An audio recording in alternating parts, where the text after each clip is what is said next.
I'm medical correspondent Renee Sweeney. Today we're talking with Dr. Gino Marcovici, Chief Scientific Officer for HairGenesis.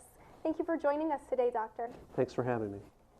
Doctor, I'll admit you have done a great job at answering some pretty difficult questions. And if I may, let me ask you one final question.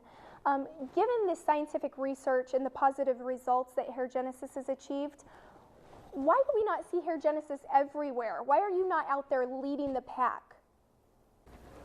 Well, I'm a reasonably good scientist. I am a very poor businessman. And early in the rollout of HairGenesis, I made some tactical decisions that I wish I could take back that basically kept me busy in business litigation for the better part of the last 8 or 9 years.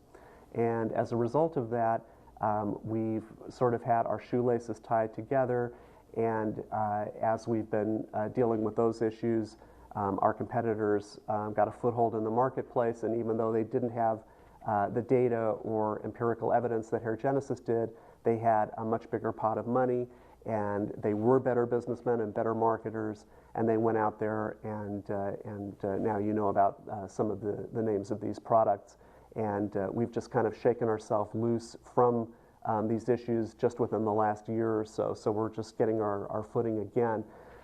Another important reason, I think, is that even early in the inception of HairGenesis, we poured a fair percentage of our working capital into things like third-party IRB monitored research, collaborative research with university-based scientists, things that are very expensive, but in my view are very necessary in order to objectively demonstrate that HairGenesis really has value. It has safety and it has clinical efficacy.